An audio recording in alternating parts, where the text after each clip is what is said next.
Howdy folks, welcome back to the Bean Shed. Last week I posted a video on how to hang an axe head on a new handle. It was specifically a double bit axe head, and it was a long time coming.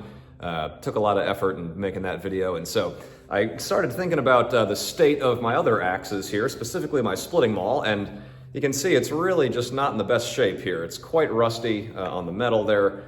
The handle has seen better days. It's getting a little bit loose here, the head itself. So I think what we're going to do today is replace this handle as well, clean up some of this surface rust on the metal itself, get a nice fresh coat of boiled linseed oil on there, and just make this thing back to its former glory. So let's go ahead and take a look. So as I mentioned, this thing really has just seen better days. It's not completely destroyed. You know, it's not fallen apart so much, but you can see there's a whole bunch of surface rust here on the metal, and you know, it's had a few mishits, you know, with this handle. The top part here is starting to crack. I just want to make sure that this thing is, you know, safe to use. I don't want the head flying off as I'm swinging it around, or, you know, worse if somebody else were to hurt themselves using it or something like that. So not the end of the world here, but it's a really easy process, and I figure, you know, it's not a bad idea to do once a year or so. The only difference with replacing a handle as opposed to just adding one is that you got to get the existing handle out of the eye of the head. So what we'll first do is cut off the handle here, and then that'll make our lives a little bit easier moving forward. And I think we'll just use the old trusty pole saw here to get this done.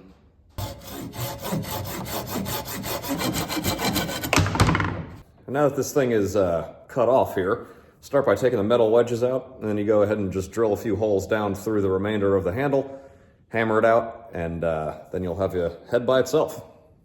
Now, getting these metal wedges out is always a bit of a trick if they're done properly in the first place. I usually just kind of take a little screwdriver and hammer just to get it started.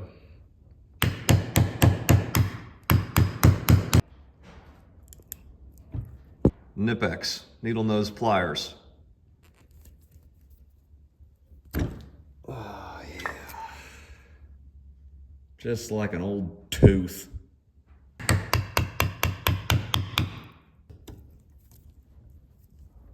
And two, there we have it.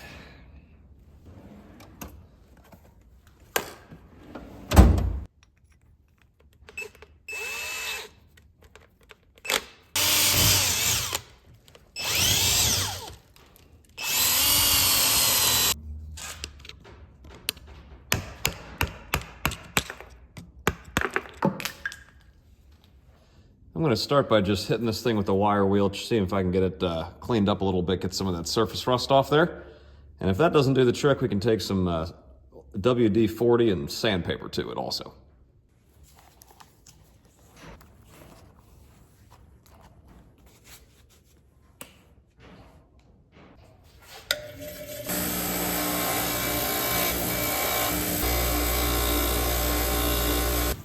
Well, somewhat surprisingly, that didn't do much of anything. Gonna go ahead and put some WD-40 on here, maybe some sandpaper, maybe a wire brush or two, or a steel brush, I should say, and see if that makes any difference.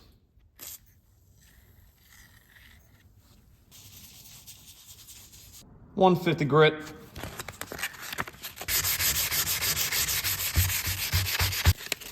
Now, I don't really know why WD-40 and sandpaper work to get the surface rust off so well, because it's just lubricant, but I'll tell you what.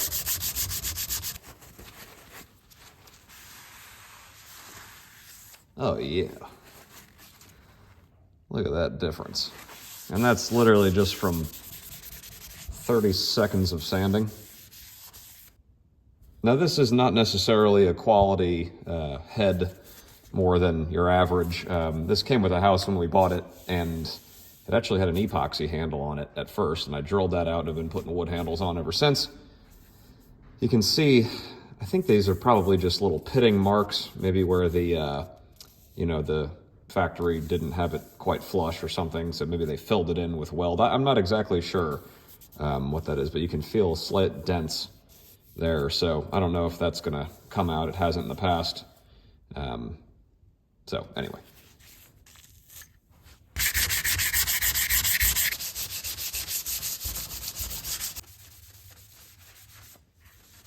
Now I'm going to try something real crazy.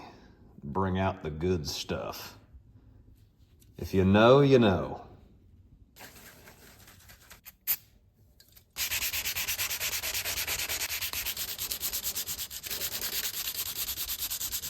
You know what? I ain't screwing around no more. We're going in, baby.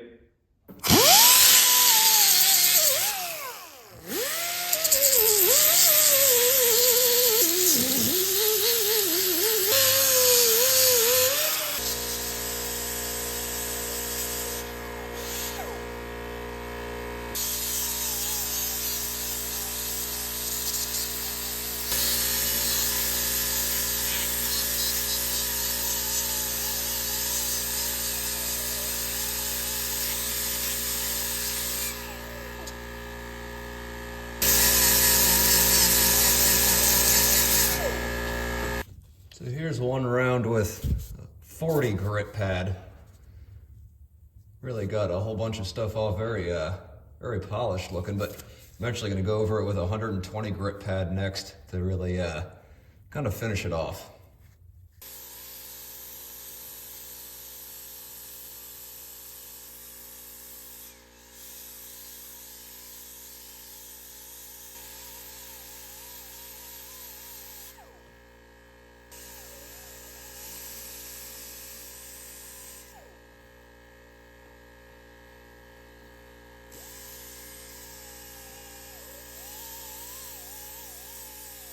I'm just going over this one more time with a little bit more WD-40 and some 320 grit now to try and get some of these swirls out.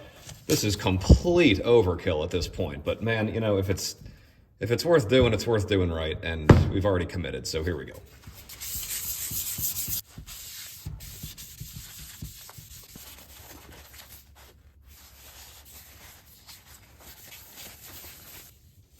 Well, I think that is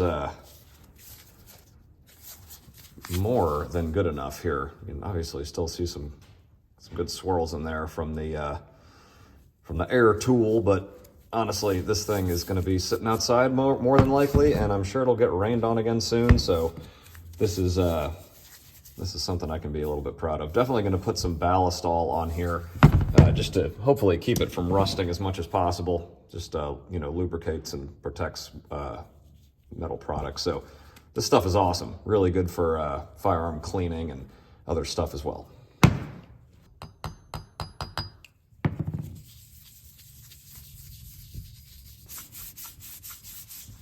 Last step here is to just put on the new handle. And I'm just going with a pretty standard 30-inch straight sledge handle here. Now this may seem a little bit counterintuitive, but you actually want to hold the axe upside down and smack the bottom of the handle real good to drive the thing down into the head.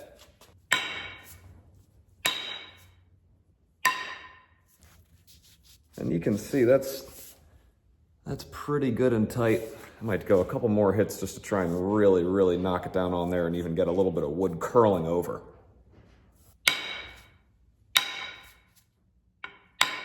And I'm happy with that. And the only thing left to do is throw the old wooden wedge in there.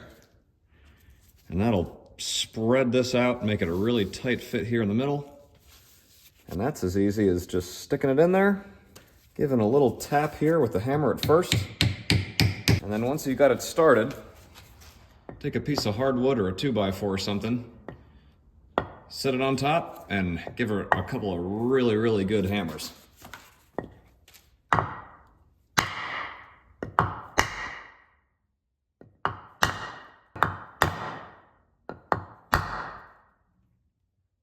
So you can see that wedge is really in there. You've got the wood coming up at an angle coming out of the top of the eye, or the top of the head rather, from the eye. That's really in there good. I'm happy with that. Not a whole lot of space left over, as you can see. And so what we're gonna do now is just cut off the excess here. I like to leave a little bit coming out, not totally flush. And then we'll finish up a couple other things in the handle and that'll be good. Now, one last thing to do. Go ahead and put the metal wedge in the center of the top of the handle here. And that's just gonna push this thing out that way even a little bit more. This came with two, I'm only gonna use one. This is really, really tight already.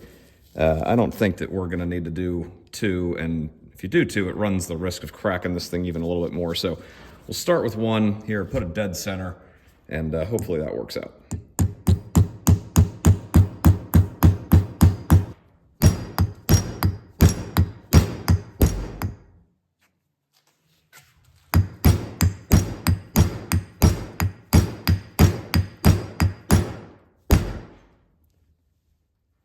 We're pretty close at this point.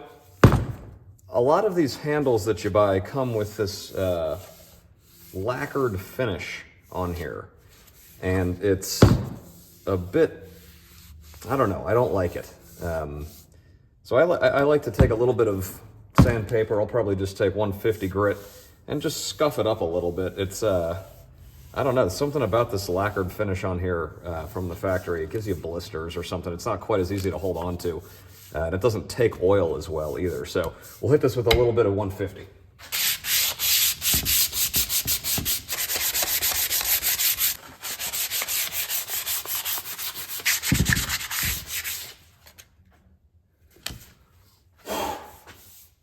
Now the very last thing to do is put a nice coat of boiled linseed oil on there. This stuff is awesome. It gives you a really, really nice finish after a couple of uses, a couple of applications, I should say. And it hardens from the inside out, and it doesn't evaporate out of the wood. So just get it on there nice. Oh yeah, look at that looby. It hardens inside of the wood, which causes it to kind of expand and really hold here. And you want to get as much as you possibly can to take in the top. That's where the water or the oil gets absorbed. So you can just drip it all in there. Oh yeah. Oh yeah. That's the good stuff right there. Get it on the bottom too. Now I've heard a few different things with boiled linseed oil. I've heard put it on once a day for a week, once a week for a month, once a month for a year, and then once a year.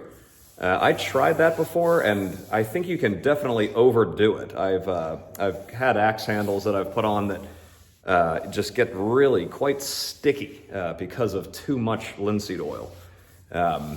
So I don't know, maybe put it on 2 or 3 times, over the course of a month to start, and then wait a year kind of thing. But, your call on that.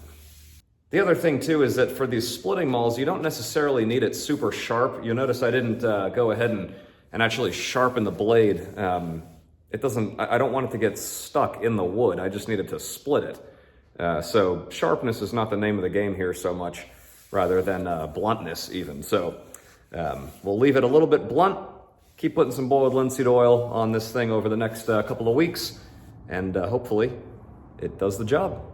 So thanks very much for watching. Go ahead and subscribe if you like this kind of stuff, and we'll see you on the next one.